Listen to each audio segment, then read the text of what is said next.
really loved this family, so I did not want to see them broken up. I thought it was pretty clever using what they did that they thought was going to save them in the second one to actually be the problem. We've gone further into the further with the last film, Insidious, The Red Door. We made it out. This one felt more like the last movie, The Last Key, than it did the first three. Yeah. And I think it's because they both of them spend a little more time on the story and a little bit of the mystery, and less on the scares. Yeah, I mean, once the scares start happening, they start happening. But it takes about 35 minutes for the scares to start. And I think maybe this is where we differ a little bit in that I appreciated them setting up the family story a little bit more. I'm with you in that I didn't like some of the choices that they made, but I think it set the proper weight for the movie and for what was going to unfold. I'm sorry, the beginning put me in a mood. As a lot of movies do. That's not true. Just your movies. It starts off 10 years from Insidious 2, and the family is kind of fractured because of the decision they made at the end of that movie to hypnotize Josh and Dalton so that they no longer remember the further. They no longer remember that they can astral project. And that's done something to them. Yeah. It broke up the family. They're divorced. Yeah. And that just aggravates the heck out of me. They went through so much together and they survived so much. And then to start the movie out saying they're divorced and the kids don't like their dad. Like, he was a great dad. And so that just put me in a mood. And I think for him, it was even worse when you think about it, because this is the second time they've done this to him. It probably did kind of like fracture something in his mind. And Dalton, of course, was a young kid when that happened. And I think we kind of started when we were discussing it saying it was a little bit kind of like dementia, where they're not remembering something. And deep in the back of their mind, they know they're not. And so that causes some frustration. Yeah, because they're trying to remember what they don't remember. And then that kind of comes out as anger too. So and they said fogginess, makes them not as sharp. So the family kind of broke apart because of all that. And I think they want to have a connection, but they don't know how, and there's just so much has happened. I do not get that at the beginning of this movie at all. Well, the fact that I don't get that she wants to be with him at all. Well, not necessarily she wants to be with him, but that she's like, why don't you drive Dalton to school? Yeah, and he doesn't want to drive his son to school, and he's irritated by it. And that would not be Josh at all. So that's kind of where the family starts off, and we differ a little bit on, like, I don't like it either because I'm with you. I'm like, they went through so much, and I felt like they were kind of a really good family, and that's why they made it through the first two. And then to start off with this, it's kind of like, oh man. It's just, I'm more, oh man, than you are. Yeah. And then, so Dalton goes to college and is an artist. And through that and some of the things that his art school is telling him to do, things start coming out. Like, he starts remembering some stuff. And actually, the first time, like, he just falls into the further and, like, doesn't know what's going on, So, and then some similar things start happening to Josh as well. So, right. And because he also goes to see a doctor because his son basically tells him off. Yeah. And he's like, I get it. I know there feels like there's something wrong, because I'm not myself and something is missing. And his brain is perfectly healthy. And then stuff starts to happen to him as well. In the earlier ones, it was more intentional a lot of the times of them going into the further to do some things. They're both kind of going to sleep in the further, which I know happened in the originals. But I feel like this one, it gave me Nightmare on Elm Street vibes. And I think it's the way they treat the further too. Like, I feel like the further before had like a blue hue over it, where this one looks more real. And I think it is because, like, they get knocked around or something and then they're already in the further. So instead of intentionally going in there, and not always just because they fell asleep. Yeah. But once stuff starts happening, then it's pretty spooky. There's a couple of parts that you jumped pretty bad. Well, you could just put a button on repeat for these movies. I know. Because it's like, duh, of course I jumped.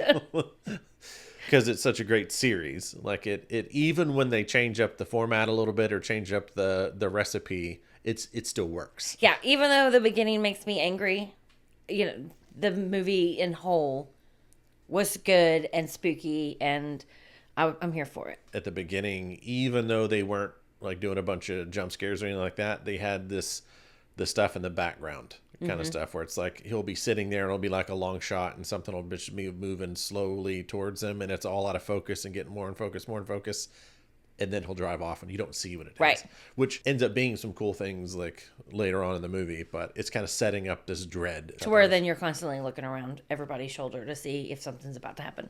Yeah. Okay, so what would you rate this one? This one, shockingly, is the first one that I wouldn't say is a buyer. I do think it's a full price. It was still enjoyable, but I just didn't enjoy the entire movie as much as I did the other ones. So, full price. I'm going to disagree with you here. Shocker. It's still a buyer for me, but just for the exact reasons that we just talked about. Like, I appreciated that part of the story more. I understand why they went there. And I thought it was pretty clever using what they did that they thought was going to save them in the second one to actually be the problem that's breaking them apart in this one. I didn't like seeing that they were divorced, but I understood why they did it. So it added a bit more weight to it for me.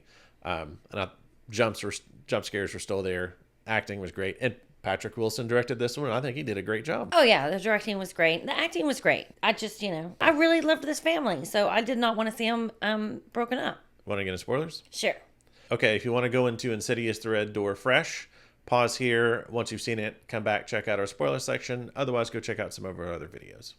So I think what they kind of set up at the beginning of this, like I said, some of those scares, you think it's going to be some of these entities. But this one is actually telling the story of Josh's family as well. And he finds out who his dad was, who he thinks the whole time was like a deadbeat dad that just left them and, never knew what happened.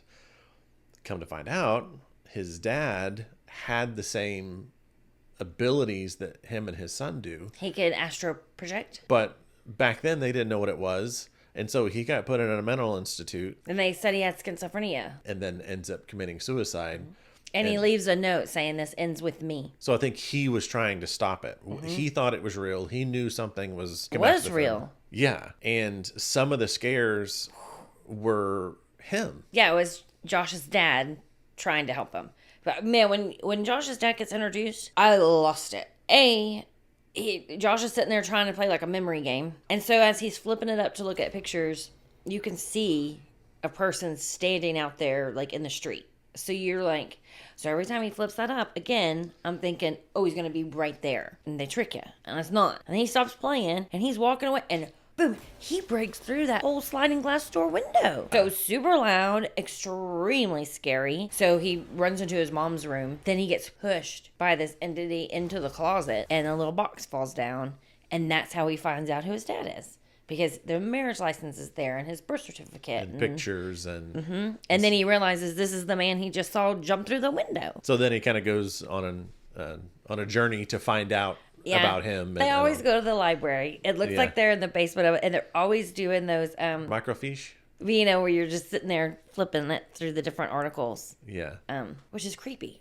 I guess because it's old. Yeah, that always does have and they always put those in horror movies. And Dalton being in college, like we said, basically his teacher tells him, okay, just paint from your heart. Starts counting down from 10, just like they always did when they're doing hypnosis. And so he kind of goes into, I think, a bit of a trance and starts just drawing and painting, and he draws the red door. And then something's clicking for him and he doesn't know what's going on, and he like takes that back to his room, and that's when he kind of falls asleep in front of the thing, and this is the first time he's in the further. Oh, and then he goes to a frat party. But they go up to a room, him and his roommate, Chris, which she's super sweet in this movie. And then like there's a kid thrown up in the bathroom, and you think it's real. But then that kid disappears when somebody else comes in, and Dalton's like hiding under the bed. And then when he goes to climb out, that guy just appears and throws up all over him. It was scary and absolutely disgusting. Throws up all over him. I mean, I think that's a first. Yeah. Ew. It scared the heck out of me, and it was disgusting.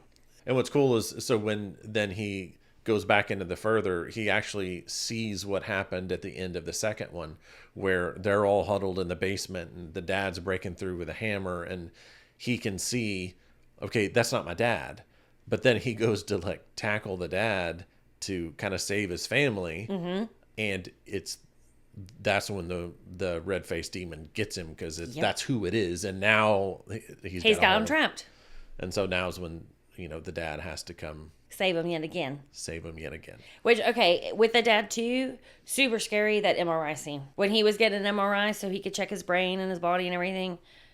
I think those are scary for a lot of people anyway, because it's very, very claustrophobic, especially if it's on an open where your body's going fully in, and those lights all go out. And he looks back like 10 times. I wanted to fast forward because I was like, can you just get the scare over with? Well, he would look down at his feet, and then he would look back, and it showed like some hands coming down towards his face from above him, and then he kept looking up, and then when he would look down, then you think, okay, he's gonna pop up here, or then he's gonna pop up, like come up around his feet.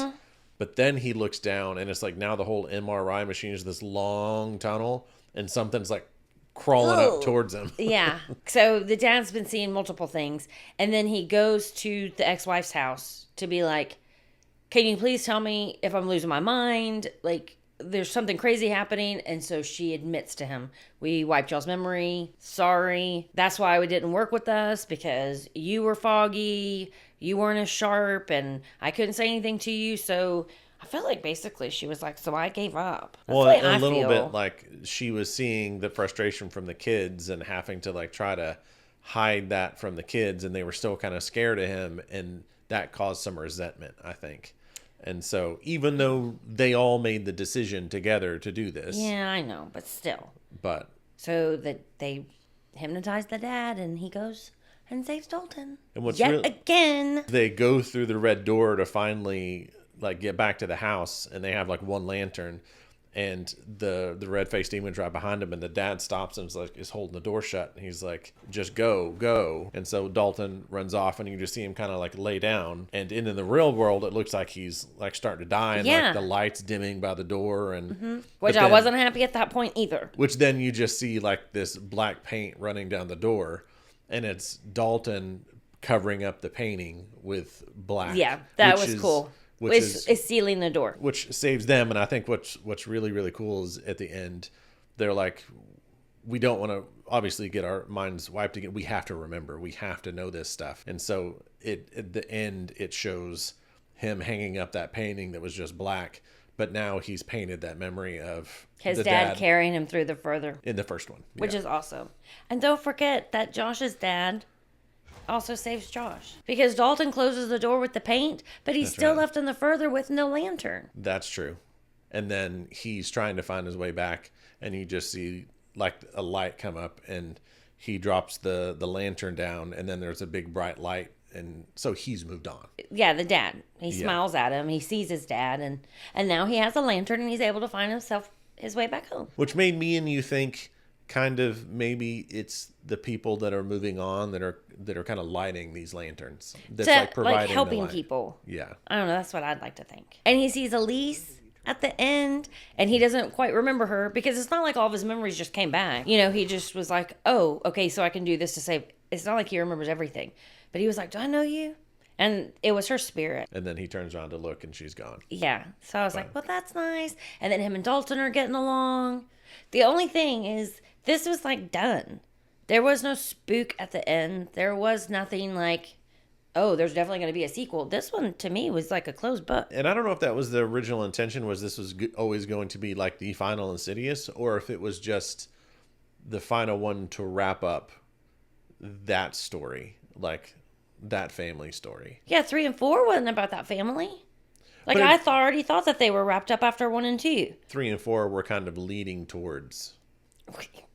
They just wanted to make some more movies. Yeah. Which, hey, I'm glad, because I enjoyed them. Wow. I was going to say, do you just not want to watch this next one then? No, I'm just saying. I'm excited about this one. I think they found a new way in, and... I'm nervous.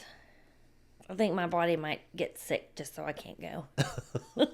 So what did you think of Insidious the Red Door? Did you think it was a good closure to this family story? And did you think it was the end of the series? Let us know in the comments. Thanks for joining us today. And remember, around here, the fear is family. Thanks for watching this episode. If you enjoyed it, hit like and subscribe. And tune in next time to The Fear Review, where the fear is family.